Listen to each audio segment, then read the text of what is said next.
Modul 1.4 budaya positif tentang menyebarkan pemahaman dan pengalaman dan penerapan budaya positif khususnya di sekolah kita ini.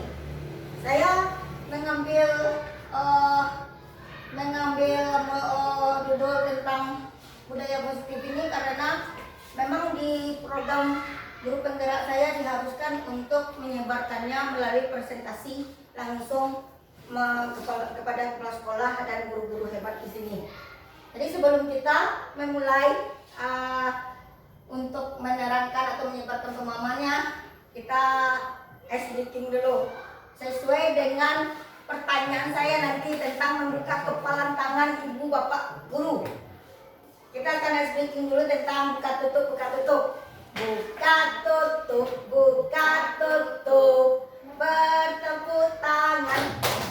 Buka tutup, buka tutup, tepuk tangan lagi. Gulung-gulung, digulung-gulung, sambil tersenyum. Digulung-gulung, digulung-gulung, tertawa lagi. Haha, ulang lagi ya.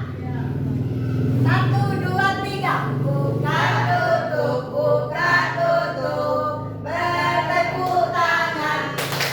Buka tutup, buka tutup, tepuk tangan lagi. Digulung-gulung, digulung-gulung, sambil tersenyum. Digulung-gulung, digulung-gulung, sambil tertawa. Haha.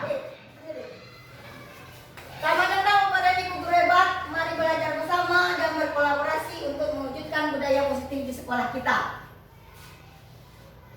Konsep utama budaya positif kita yaitu perubahan paradigma belajar, yang keduanya disiplin positif dan nilai-nilai kebajikan universal, yang ketiga teori motivasi hukuman dan penghargaan restitusi, yang keempat keyakinan kelas, yang kelima kebutuhan dasar manusia dan dunia berkualitas, yang kelima restitusi 5 posisi kontrol, yang ketujuh restitusi segitiga restitusi.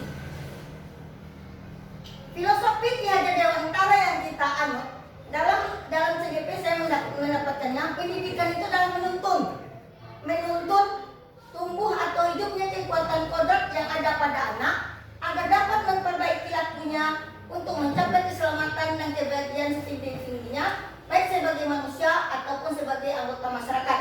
Jadi menurut Ki Hajar Dewantara, kita hanya menuntun anak untuk kekuatan kodratnya, menemukan kekuatan kodratnya, memperbaiki lakunya. Jadi kata intinya menuntun lakunya untuk menjadi manusia seutuhnya dan dapat diterima sebagai anggota masyarakat. Selanjutnya, pendidik adalah pamong dalam memberi tuntunan dan arahan agar murid tidak kehilangan arah dan membahayakan dirinya. Jadi kita sebagai pendidik hanya sebagai pamong memberi tuntunan dan arah. Mana yang terbaik buat anak didik kita, di situ kita arahkan. Selanjutnya, sekolah ini diibaratkan sebagai tanah tempat bercocok tanam, sehingga guru harus mengusahakan sekolah jadi lingkungan yang menyenangkan, menjaga dan melindungi murid-murid dari hal-hal yang tidak baik. Dengan demikian, karakter murid tumbuh dengan baik. Ibaratnya kita sebagai petani bercocok tanam, berilah pupuk, berilah tanah yang gembur agar benih yang kita tanam menjadi benih unggul, benih yang bisa kita jual belikan dengan nilai yang sangat tinggi. Jadi ibu bapak sekarang ini sebagai petani, kalau seorang petani, bagaimana supaya hasil taninya itu menghasilkan yang lebih baik? Ibaratnya seperti itu sekolah kita. Di sini ladangnya, ibu petaninya, anak murid kita adalah benihnya. Dari ice breaking tadi, tibalah kita di pertanyaan ini. Cobalah buka. Anda dan teman Anda melakukan kegiatan cobalah buka. Anda adalah A. Tugas Anda adalah menyepalkan salah satu tangan Anda. Coba bayangkan bahwa Anda menyimpan sesuatu yang sangat berharga di dalam kepalan tangan Anda. Anda perlu menjaga benda tersebut sekuat tenaga Anda karena begitu pentingnya kehidupan Anda. Tugas B,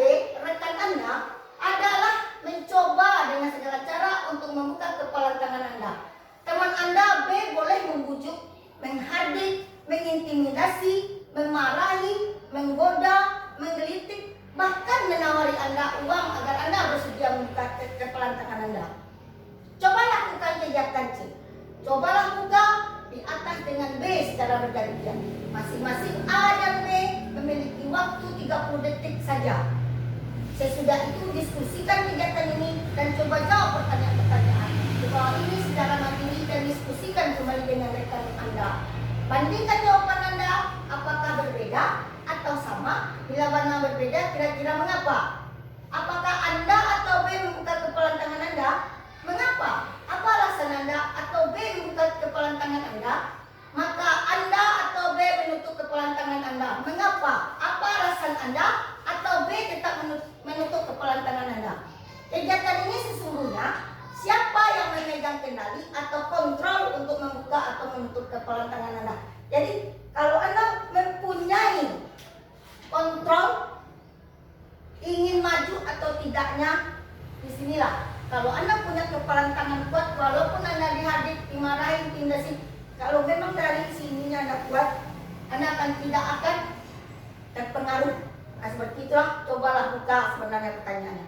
Jadi, kemungkinan jawaban kita terhadap pertanyaan tadi, pertanyaan pertama dan kedua bervariasi antara yang bersedia membuka dan yang tetap bertahan menutup kepalan tangannya. Yang kedua, pertanyaan ketiga, siapakah yang sesungguhnya memegang kontrol, yang menutup kepalan tangan atau yang berusaha dengan segala cara untuk membuka kepalan tangan rekannya? Jawabannya tentu kita sendiri yang memegang kontrol itu atas kepalan tangan kita. Apakah kita membuka atau menutup kepalan tangan kita itu tergantung pada diri kita masing-masing sesuai dengan kebutuhan dasar kita sendiri. Jadi yang akan mengontrol diri kita sendiri. Mau maju, mau mundur, terserah.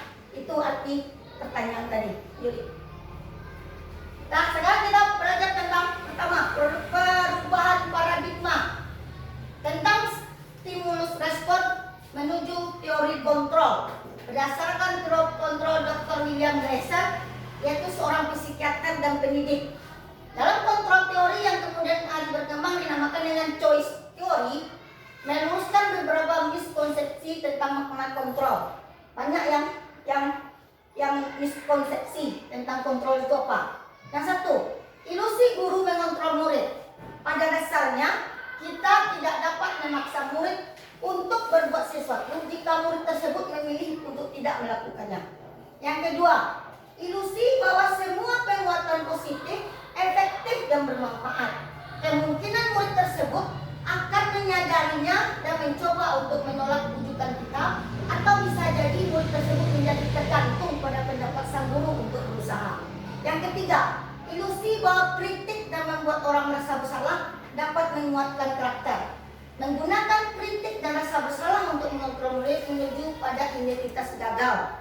Yang keempat, ilusi bahwa dewasa memiliki hak untuk memaksa, bahwa perilaku memaksa tidak akan efektif untuk jangka waktu panjang dan sebuah hubungan permusuhan akan terbentuk. Jadi miskonsepsi tentang kontrol ini ada 5 menurut teori William Glasser yang seorang psikiater dan pendidik. Jadi banyak kontrol ini diartikan seperti ini. Lanjut. Bagaimana seseorang bisa merubah dan berparadigma stimulus respon kepada peningkatan teori kontrol berdasarkan Stephen R. Covey? Bagaimana seseorang itu berubah? Mengatakan bahwa bila kita ingin membuat kemajuan perlahan, sedikit-sedikit ubahlah sikap atau perilaku Anda. Namun, bila kita ingin memperbaiki cara-cara utama kita, maka kita perlu mengubah kerangka acuan kita. Ubahlah bagaimana Anda melihat dunia, bagaimana Anda berpikir tentang manusia, ubahlah paradigma Anda. Skema pemahaman dan penjelasan aspek-aspek tertentu tentang realitas. Jadi kalau seorang ingin berubah, ubahlah. Kemana? Bagaimana cara kita sedikit-sedikit, perlahan-lahan ubahlah sikap dan perilaku kita untuk menuju hal yang positif. Stimulus respon lawan teori kontrol, pandangannya tentang dunia. Kalau menurut stimulus respon tentang dunia, realitas atau kebutuhan kita sama. Tapi menurut kontrol, teori kontrol tentang dunia, realitas atau kebutuhan kebutuhan kita itu berbeda. Kalau menurut stimulus respon, semua orang melihat hal itu sama. Tapi menurut teori kontrol, setiap orang memiliki gambaran berbeda. Selanjutnya, kita mencoba mengubah orang agar berpandangan sama dengan kita. Itu menurut stimulus respon. Sedangkan teori kontrol, kita berusaha memahami pandangan orang lain tentang dunia. Selanjutnya, perilaku buruk dilihat sebagai suatu kesalahan. Sedangkan teori kontrol, semua perilaku memiliki tujuan. Lanjut. Stimulus respon, orang lain bisa mengontrol saya, tapi teori kontrol hanya Anda yang bisa mengontrol diri Anda.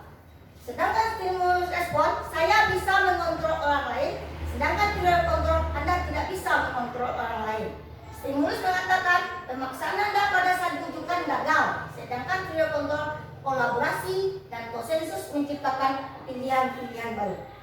Sedangkan stimulus respon, model berpikir menang dan kalah, sedangkan teori kontrol mengatakan model berpikir kita menang-menang. Seperti itu perbedaan. Ayo. Disiplin positif. Apa itu disiplin positif? Bagaimana penerapan disiplin di sekolah Bapak Ibu? Kebanyakan orang menghubungkan kata disiplin dengan kata tertib, teratur, dan kepatuhan pada peraturan. Itu yang kebanyakan orang mengatakan disiplin itu. Kata disiplin dihubungkan dengan hitungan. Sedangkan menurut KHD, Ki Hajar Dewantara maupun Gianni Gosen, disiplin positif diartikan sebagai bentuk kontrol diri, yaitu belajar untuk kontrol diri agar dapat mencapai suatu tujuan mulia berdasarkan nilai-nilai kebajikan.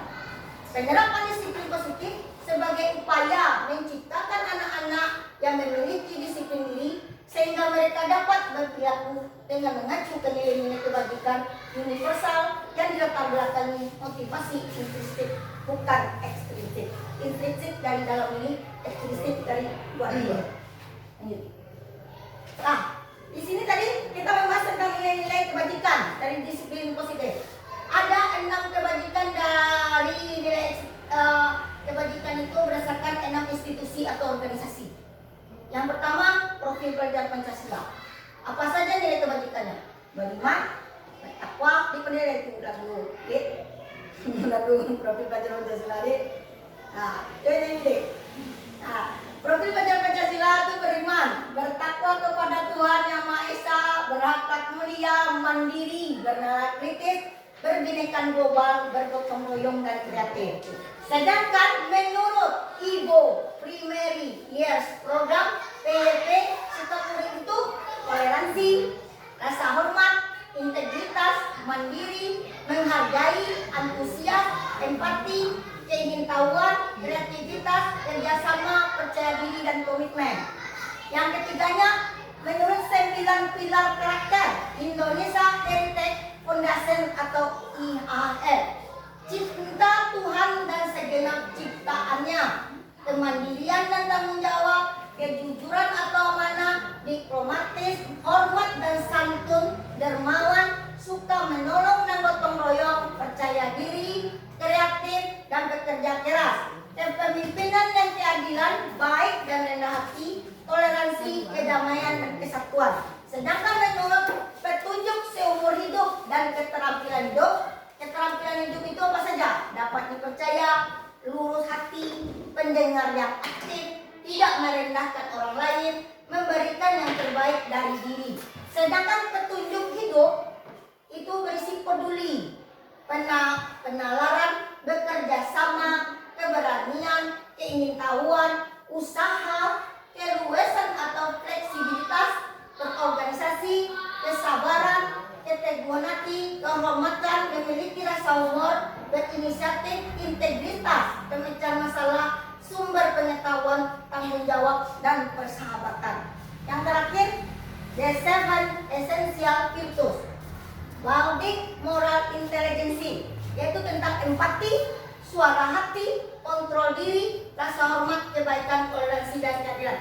6 nilai kebajikan dari 6 organisasi atau kantor. The Virtues Project nilai kebajikan yang kita pakai: peduli, rajin, integritas, rasa hormat, terus terangan, keberanian, kebahagiaan, tanggung jawab, kebersihan, kesantunan, keadilan, pengabdian, komitmen, kreatif, baik hati, bijaksana, belas kasih, semangat, kesetiaan, bersyukur, percaya diri, kedermawanan, berprinsip, toleransi, bertujuan, kejujuran, bersahaja, percaya, dengan rasa, harga diri, keteraturan, lurus hati, gotong royong, rendah hati, kedamaian, dan ketegasan. Nah, itu 6 nilai kebajikan. Lanjut, yang ketiganya, 3 motivasi perilaku manusia. 1. Untuk menghindari ketidaknyamanan atau hukuman.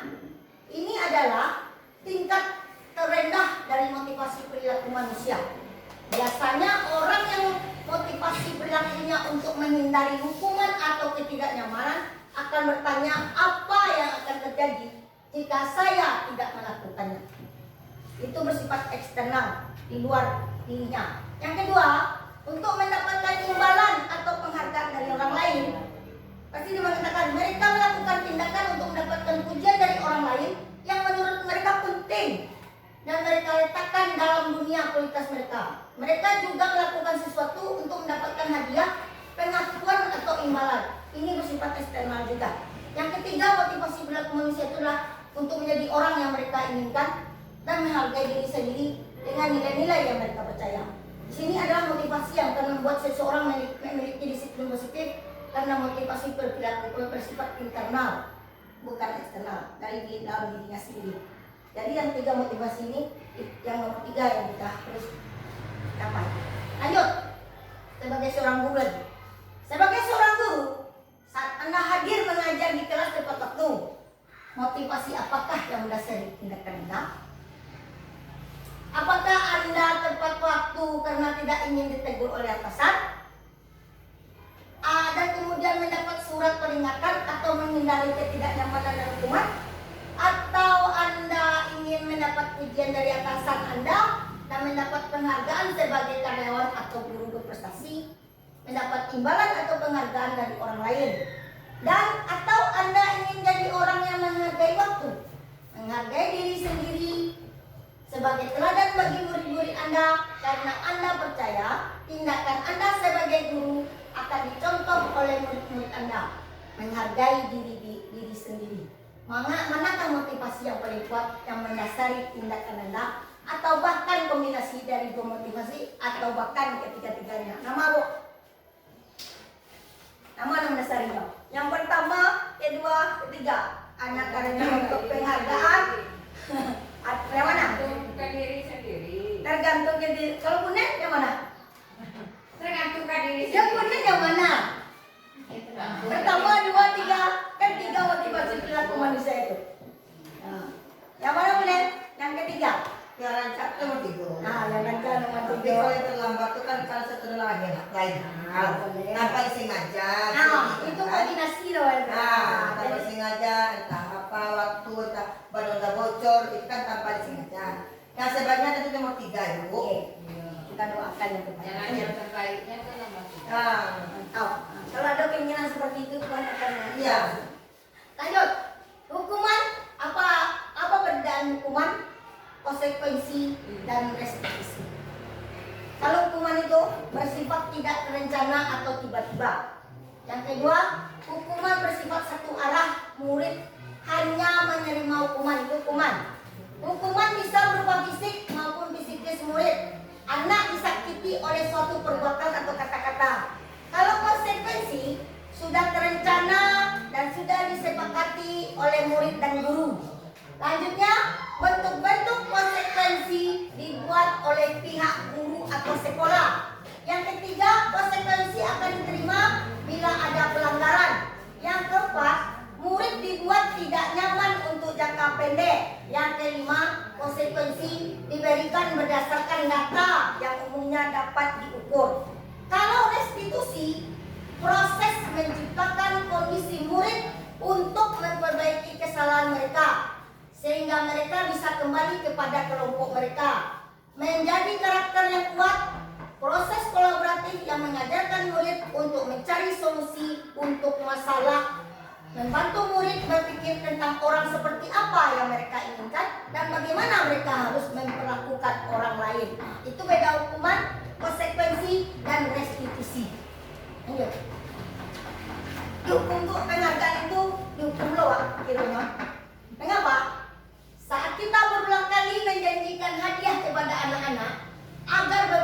bertanggung jawab, atau kepada seseorang murid agar mempelajari sesuatu yang baru, atau kepada seorang karyawan agar melakukan pekerjaan berkualitas, kita sedang berasumsi mereka tidak dapat melakukannya karena mereka tidak akan memilih untuk melakukannya kalau apabila tidak diberi penghargaan itu.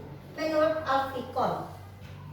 Nah, menurut Alfikon mengemukakan baik penghargaan maupun hukuman adalah cara-cara mengontrol perilaku seseorang yang menghancurkan potensi untuk pembelajaran yang sesungguhnya. Menurut Kon, secara ideal, tindakan belajar itu sendiri adalah penghargaan sesungguhnya. Jadi kalau nilai raja itu penghargaan sesungguhnya. Jadi tidak ada peringkingan sebenarnya. Kalau peringkingan itu hukum dari penghargaan. Ayo, dihukum oleh penghargaan. Satu, akibatnya untuk pengaruh jangka pendek dan panjang. Jika kita menggunakan penghargaan lagi dan lagi, maka orang tersebut akan bergantung pada penghargaan yang diberikan serta kehilangan motivasi dari dalam. Lanjut, dalam dua, penghargaan itu tidak efektif. Jika kita memberikan seseorang suatu penghargaan untuk melakukan sesuatu, maka kita harus terus-menerus memberikan penghargaan itu jika kita ingin orang tersebut meneruskan perilaku yang kita inginkan. Yang ketiga, penghargaan merusak hubungan. Jika seorang guru sering memberikan penghargaan kepada murid-muridnya, besar kemungkinan murid-muridnya termotivasi hanya untuk menyenangkan gurunya. Mereka tidak akan bersikap jujur kepada guru tersebut. Yang keempat, penghargaan mengurangi ketepatan. Riset mengatakan anak-anak diminta mengingat kata-kata tertentu. Kemudian mereka diminta mengambil kartu yang berisi kata-kata yang diingat tersebut setiap kali muncul. Beberapa anak diberikan permen setiap mereka memberikan jawaban yang benar, dan sebagian yang lain hanya diberikan saja bila jawaban mereka benar. Hasil dari riset tersebut, anak-anak yang mendapatkan permen jawaban yang banyak yang tidak tepat dibandingkan anak-anak yang hanya diberitahu jawabannya yang benar. Yang kelima, penghargaan menurunkan kualitas. Pengamatan dilakukan pada sekelompok mahasiswi atau mahasiswa yang sedang kerja praktik di sebuah surat kabar universitas. Saat itu mereka sedang belajar menulis sebuah artikel tentang sebuah judul berita utama. Seiring waktu, mahasiswa tersebut semakin mampu bekerja dengan cepat. Kemudian ada beberapa mahasiswa yang dibayar untuk setiap judul berita utama yang mereka mampu hasilkan. Dan setelah berapa lama, mahasiswa yang dibayar ini hasil kerjanya berhenti berkembang. Mereka yang tidak menerima bayaran terus berupaya mengasah diri menjadi lebih baik. Lanjut, penghargaan mematikan kreativitas. Penelitian menunjukkan bahwa pekerjaan seni atau sebuah penulisan cerita menjadi kurang kreatif bila dijanjikan sebuah hadiah atau penghargaan. Selanjutnya penghargaan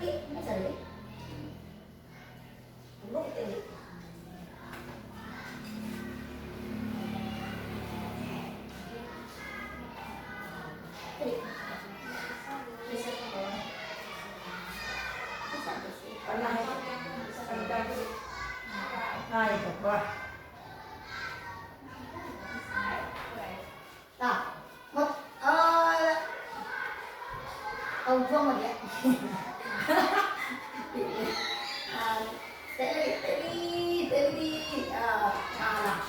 Motivasi dari dalam diri yang berintrinsik. Saat seorang anak belajar untuk pertama kali menggabungkan huruf dan kata-kata serta menyadari bahwa dapat membaca timbul pijar di matanya dan sebuah senyuman di wajahnya. Anak tersebut begitu gembira bahwa ia telah mempelajari dan menguasai suatu keterampilan baru. Kesadaran akan kemampuannya bahwa dia sudah dapat Siti. Wah.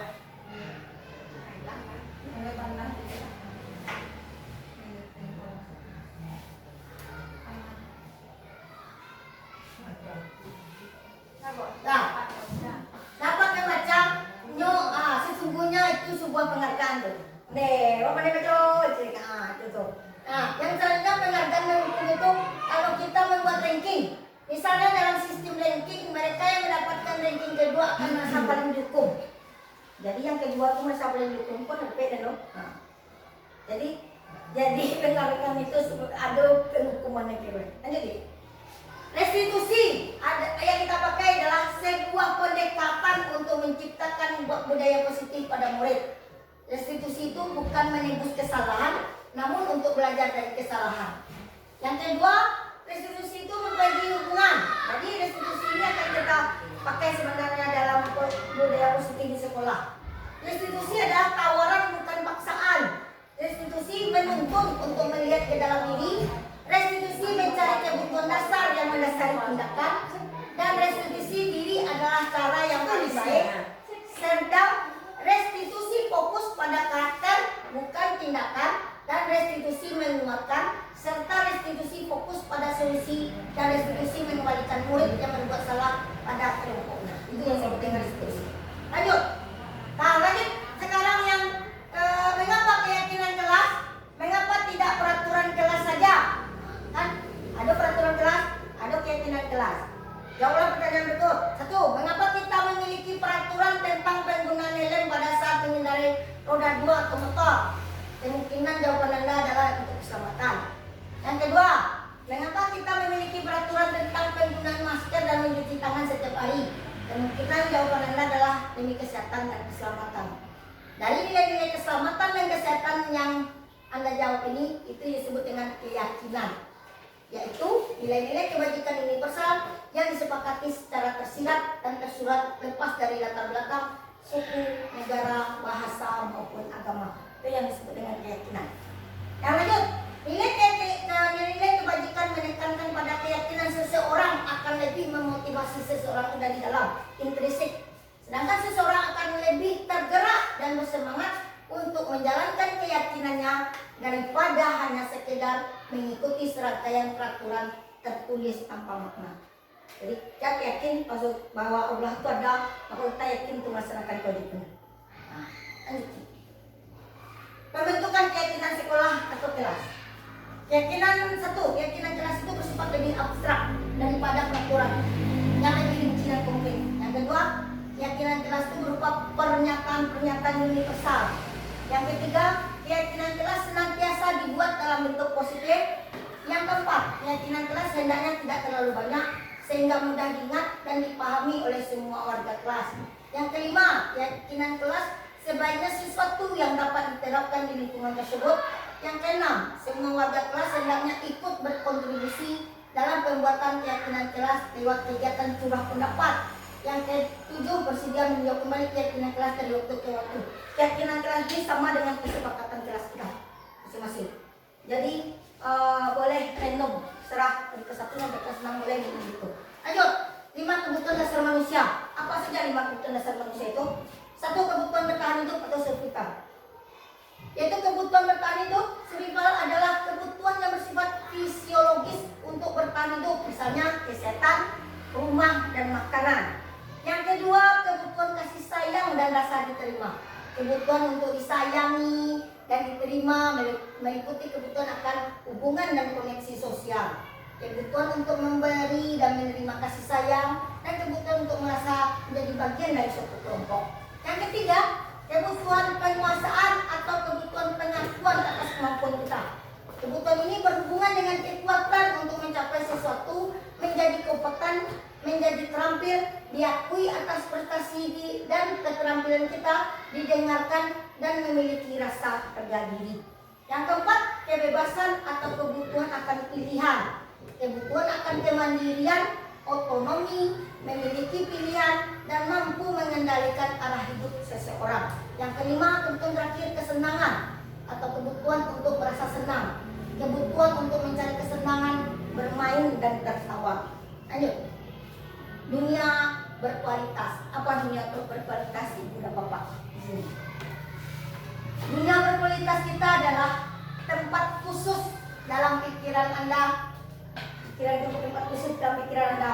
Tempat Anda menyimpan gambaran representasi dari semua yang Anda inginkan. Misalnya bisa berisi orang-orang, hal-hal, dan apa saja yang terbaik dalam hidup Anda. Merasa bahagia dan terpenuhi kebutuhan dasar Anda. Menurut Dr. William Lexer menyebutnya bahwa seperti semacam album foto sehingga isinya tidak akan terlalu banyak, hanya akan terdiri dari beberapa hal saja yang sangat signifikan dan benar-benar terbaik dalam hidup Anda yang membuat hidup Anda menjadi lebih bermakna. Kebutuhan dasar bersifat umum dan universal, sedangkan dunia berkualitas lebih unik dan personal. Jadi, murid kita juga mempunyai gambaran dunia berkualitas. Tentunya sebagai guru, kita ingin mereka memasukkan hal-hal yang bermakna dan nilai-nilai kebajikan yang hakiki ke dalam dunia kualitas mereka. Bila guru dapat membangun interaksi yang memberdayakan dan memerdekakan murid, maka murid akan meletakkan dirinya sendiri sebagai individu yang positif dalam dunia berkualitas karena mereka menerapkan nilai-nilai kebajikan. 5 posisi kontrol. Nah, 5 posisi kontrol guru. 1, penghukum. Seorang penghukum bisa menggunakan hukuman fisik maupun verbal. Seperti ini senantiasa percaya ada satu cara agar pembelajaran bisa berhasil, yaitu cara dia. Penghukum nada suaranya tinggi, bahasa tubuh, mata melotot, dan jari-jari menunjuk atau mengaduk. Sebelum masuk TGP ini 5 kontrol penghukum ini yang lebih mudah saya lakukan. Yang kedua, membuat merasa bersalah. Biasanya guru akan bersuara lembut. Murid akan memiliki penilaian diri yang buruk tentang diri mereka. Murid merasa tidak berharga dan telah mengecewakan orang-orang disayanginya. Pembuat merasa bersalah, nada suaranya memelas, halus, sedih, bahasa tubuh merapat pada anak dan lesu. Yang ketiga, posisi kontrol guru itu adalah sebagai teman. Posisi teman pada guru bisa negatif ataupun positif. Kalau positif di sini berupa hubungan baik yang terjalin antara guru dan murid. Hal negatifnya, bila suatu saat guru tersebut tidak membantu, maka murid akan kecewa. Kalau dalam posisi kontrol ini, teman itu nada suaranya ramah, akrab dan bercanda. Bahasa tubuh merapat pada murid, mata dan senyum jenaka. Lanjut. Yang kelima, posisi guru itu sebagai pemantau. Seorang pemantau sangat mengandalkan penghitungan catatan, data yang dapat digunakan sebagai bukti atas perilaku seseorang. Pemantau itu nada suaranya datar, bahasa tubuhnya formal. Yang kelima, posisi kontrol. Manajer. Posisi manajer, di mana posisi guru berbuat sesuatu bersama dengan murid, mempersilahkan murid bertanggung jawab perilakunya, mendukung murid agar dapat menemukan solusi atas permasalahannya sendiri. Nah, dan manajer ini nada suaranya tulus, bahasa tubuhnya tidak kaku dan mendekat kepada murid. Lanjut. Nah, contoh penerapan 5 posisi kontrol kasus siswa tidak memakai atribut lengkap saat upacara bendera. Penghukum, dia akan mengatakan seperti ini: patuhi peraturan sekolah, lalu berdiri memisah dengan barisan. Itu kata-kata penghukum. Yang kedua, pembuat rasa bersalah. Berapa kali ibu guru harus memberitahu kamu? Nah, ibu guru kecewa sama kamu. Nah, itu kata-kata pembuat rasa bersalah. Yang ketiga, pemantau. Kamu sudah melanggar apa? Peraturan atau ada apa konsekuensinya? Atau problem atau apa? Kalau posisi kontrol sebagai teman, kata-kata yang dikeluarkan itu, ayolah, yang tertib buat ibu guru bangga. Kali ini tidak apa-apa, kamu salah. Terus kontrol sebagai teman itu. Kalau sebagai kita posisikan diri kita sebagai manajer, apakah kamu tahu kesalahanmu? Kira-kira bagaimana kamu akan memperbaiki keadaan ini? Nah, itu yang akan dikatakan seorang manajer. Ayo. Nah, masuk kita lagi segitiga restitusi. Yang pertama, menstabilkan identitas. Yang kedua, validasi tindakan salah. Dan ketiga, menanyakan keyakinan.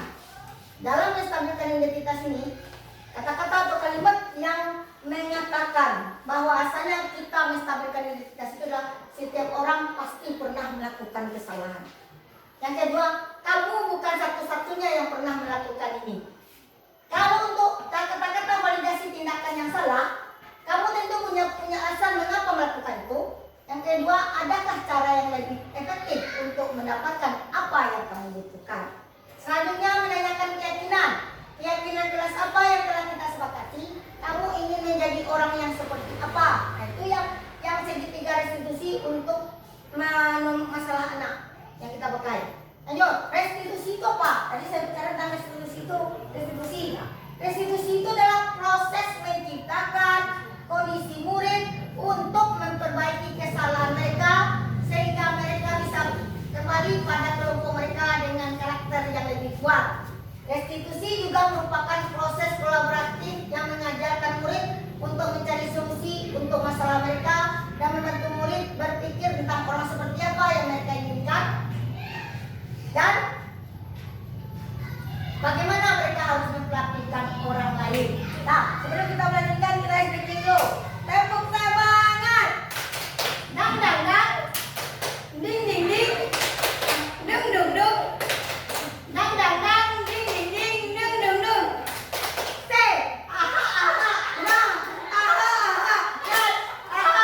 dari permasalahan ini.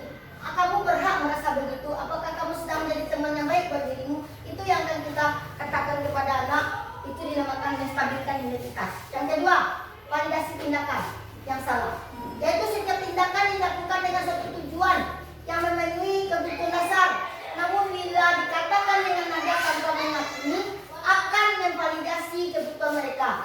Kata-kata yang akan kita keluarkan pada seperti ini. Padahal kamu bisa melakukannya lebih buruk daripada ini ya. Setelah itu kamu pasti punya alasan mengapa melakukan hal itu.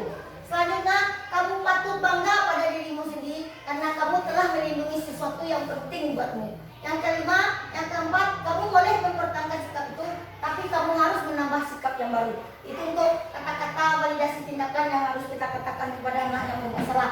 Selanjutnya, menanyakan keyakinan, yaitu bahwa kita pada dasarnya termotivasi secara internal. Pertanyaan di bawah ini akan menghubungkan keyakinan anak dengan keyakinan kelas. Apa yang kita percaya sebagai kelas atau keluarga?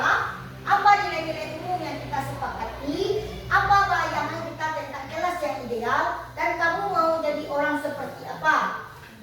Demikianlah penjelasan mengenai restitusi segitiga sebagai upaya yang dapat dilakukan dalam membangun budaya positif di sekolah kita. Tentunya untuk mewujudkan hal ini membutuhkan proses yang tidak bisa dilakukan dalam waktu singkat. Selain itu, proses ini juga membutuhkan keterlibatan semua pemangku kepentingan di sekolah. Coba terlihat di video tentang restitusi. Nah, seperti itu video tentang restitusi uang. Kolaborasi sama pemerintah. Nah.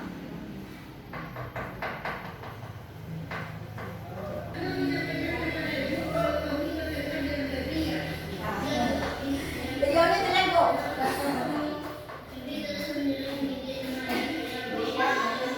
Ya, jadi mamaknya.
Itu bentuk kita menanya kepada anak. Jadi akhir kata dari saya, 5 kontrol guru seperti penghukum sebagai pemantau. Semuanya harus kita jalani, maka kita sampai ke manajer. Tanpa kita lalui sebagai penghukum, sebagai pemantau, sebagai teman, sebagai pembuat rasa bersalah, kita tidak akan tercapai kepada kontrol yang manajer. Manajer itu akan kita pergunakan apabila anak yang kita tangani biasa-biasa saja. Tapi kalau anak butuh penanganan, harus kita menggunakan, sudah kita pakai pemantau, sudah kita pakai sebagai pembuat rasa bersalah, teman, tapi tidak mau juga dalam satu-satunya memang sebagai penghukum sebenarnya untuk memberikan efek supaya mereka mendengarkan mereka. Saya pernah berdialog dengan teman tentang posisi manajer. Tanpa adanya posisi manajer ini, dia tidak akan pernah tahu seperti apa kontrol, menghukum, teman, pemantau, dan pemandu kesalahan kebanyakan. Hanya ini yang bisa saya presentasikan untuk menyebarkan kebajikan atau nilai-nilai kebajikan kepada Bapak Ibu. Semoga kita bisa maju bersama, membuat disiplin positif, budaya positif untuk sekolah kita untuk menjadi hal yang lebih baik.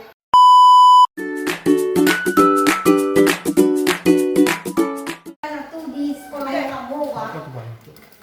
Yuk awak disiplinkan dulu yang dari awal, itu kan memang kesepakatan jelas waktu itu.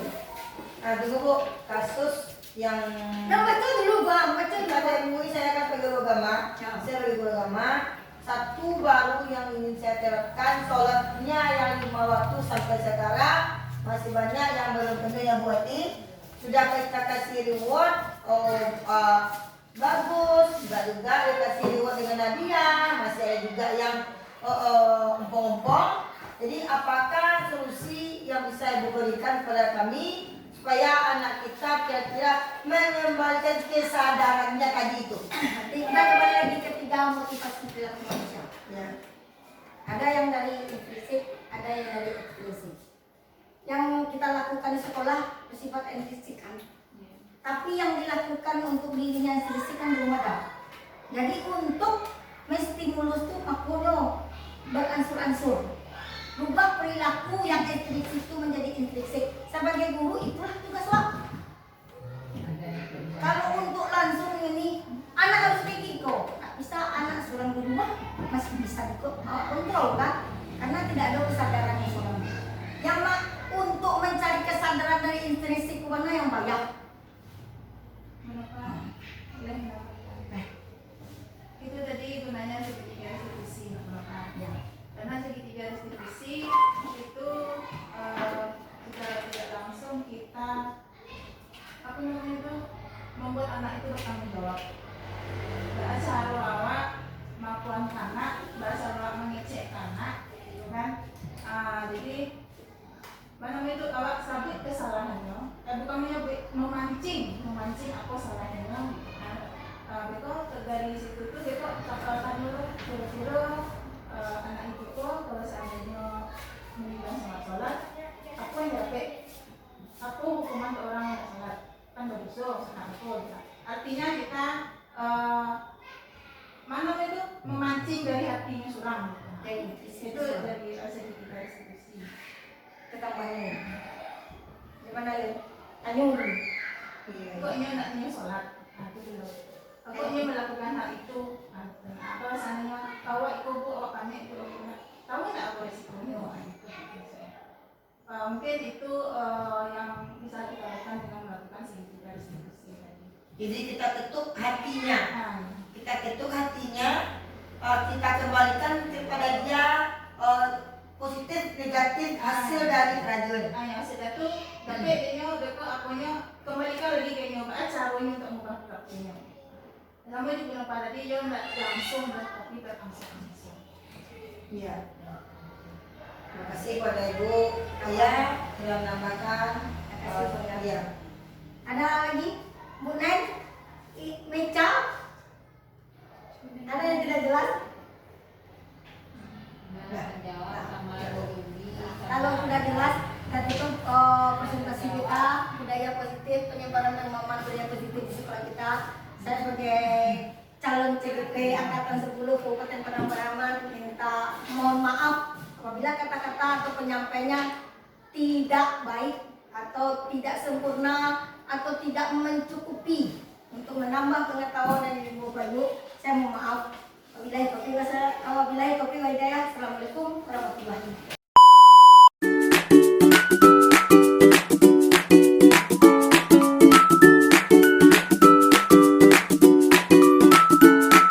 Karena menyampaikan kepada Ibu kalau Tommy bertengkar dengan Febri ya.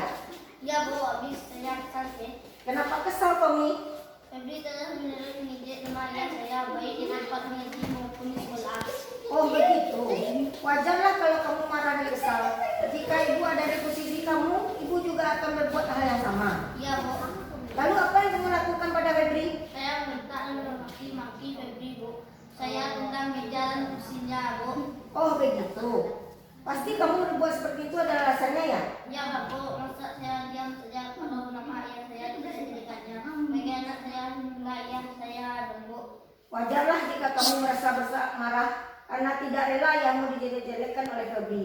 Ibu sangat menghargai tindakanmu yang tidak berbuat lebih buruk daripada itu, misalnya memukul Febri. Tidak, Bu. Menurut kamu, keyakinan kelas apa yang sudah dilanggar? Tidak menghargai dan menghormati orang lain, Bu. Betul, kamu menghargai dan menghormati itu penting.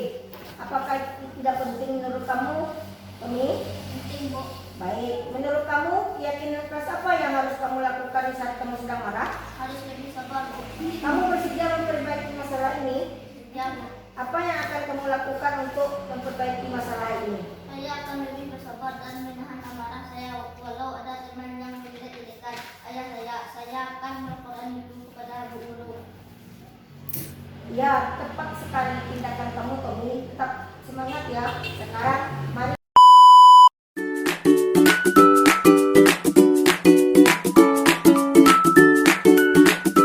Vicky, tadi ibu dengar dari laporan ketua kelas, katanya kamu habis bertengkar ya?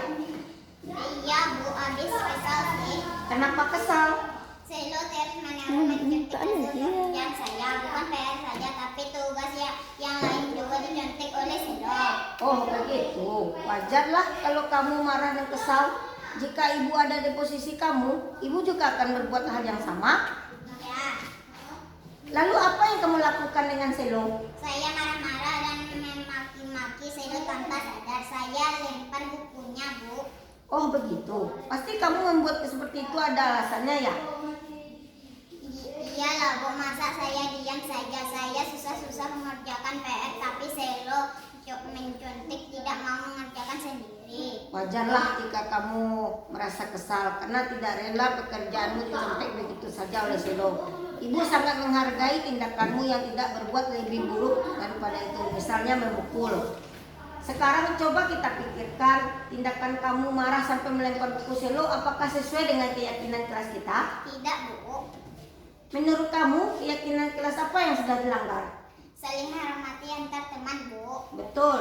Menurut kamu, menghormati antar teman itu baik tidak untuk kamu? Penting Bu. Baik. Menurut kamu, keyakinan kelas apa yang harus kamu lakukan di saat kamu sedang marah? Harus lebih sabar Bu. Kamu bersedia memperbaiki kesalahan itu? Bersedia Bu. Apa yang akan kamu lakukan untuk memperbaiki kesalahan itu? Saya akan lebih bersabar dan menahan amarah saya walau ada teman yang mencontek. Saya akan melaporkan kepada ibu guru. Ya, tepat sekali. Tindakan kamu, Titik. Kita semangat ya. Sekarang mari kita mulai belajar.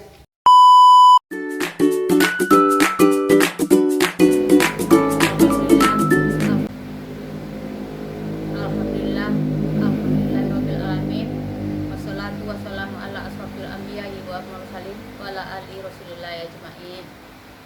Puji syukur kehadirat Allah Subhanahu wa taala yang telah melimpahkan rahmat dan karunia kepada kita bersama sehingga kita dapat pada hari ini dapat melaksanakan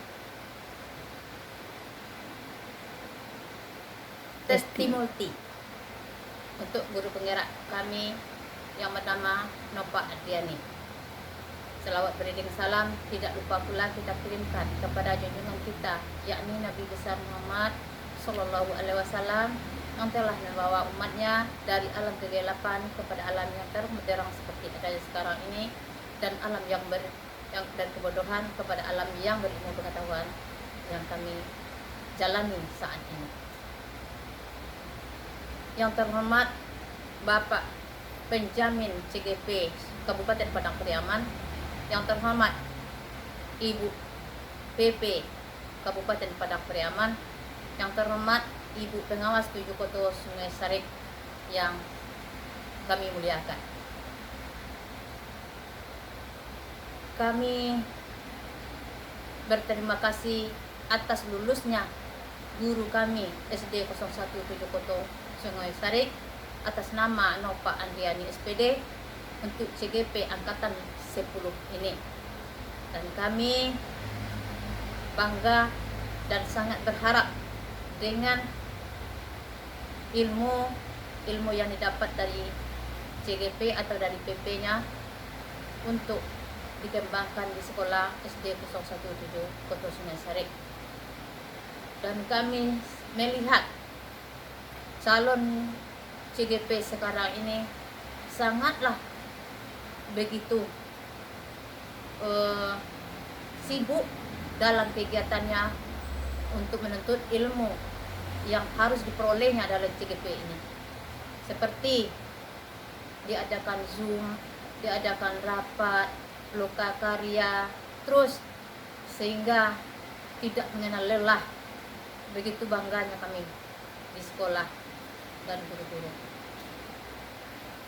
Yang kami harapkan dari CGP ini untuk kemajuan anak-anak didik kami atau di sekolah ini, semoga guru CGP lulus nantinya menjadi guru penggerak yang sebenarnya. Semoga ilmunya dapat diberikan kepada siswa-siswa di 0170 Sungai Sarik tanpa memandang identitas, tanpa memandang siapa teman atau gurunya. Yang penting kami mengharapkan CGP bisa melewati itu semua, walaupun bagaimana cara merangkul guru dalam situasi di SD 0170 Sungai Sarik. Sudah itu lagi, kami sangat bangga lagi ilmu yang diperoleh dari CGP ini sangat-sangat memeras tenaga CGP. Karena tidak ada waktu yang tersisa buat mereka. Jadi semoga pelajaran atau ilmu yang didapat oleh CGP bermanfaat untuk masa depan anak-anak bangsa dan anak didik kita. Dulu sebelum kita merdeka, pemerintah kita, orang tua kita berjuang untuk menempuh atau mencari kemerdekaan supaya Indonesia menjadi merdeka. Sekarang diadakan CGP di sekolah, mudah-mudahan apa cita-cita kita terwujud dengan baik hendaknya. Amin amin ya rabbal alamin. Hanya itu yang dapat kami sampaikan. Wabillahi taufiq wal hidayah. Assalamualaikum warahmatullahi wabarakatuh.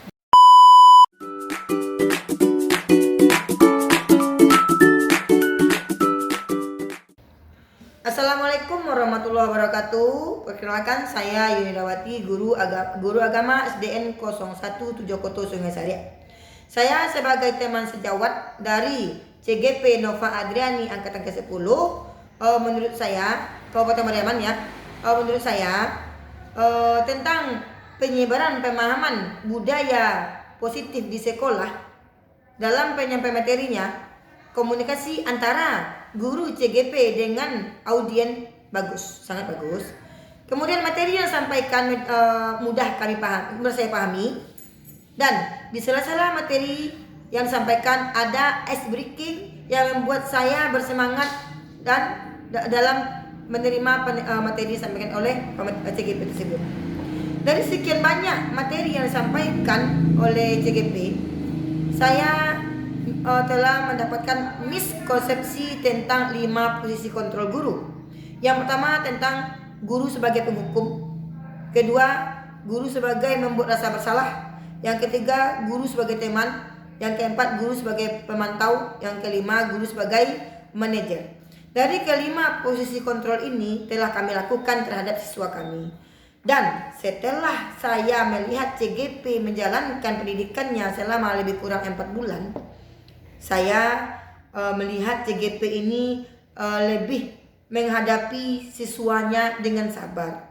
Dia lebih mengenal latar belakang siswanya, lebih mengenal karakter siswanya, sehingga CGP lebih mengontrol dirinya dan emosinya dalam menghadapi siswanya yang bermasalah dan menghadapi berbagai macam masalah-masalah siswa di lokal. Kiranya hanya ini yang dapat saya sampaikan tentang CGP Nova Adriani. Lebih kurang, lebih maaf, saya mohon maaf. Assalamualaikum warahmatullahi wabarakatuh. Kesempurnaan hanya milik Allah, kekurangan ada pada diri saya. Saya akhiri wabillahi taufiq wal hidayah. Assalamualaikum warahmatullahi wabarakatuh.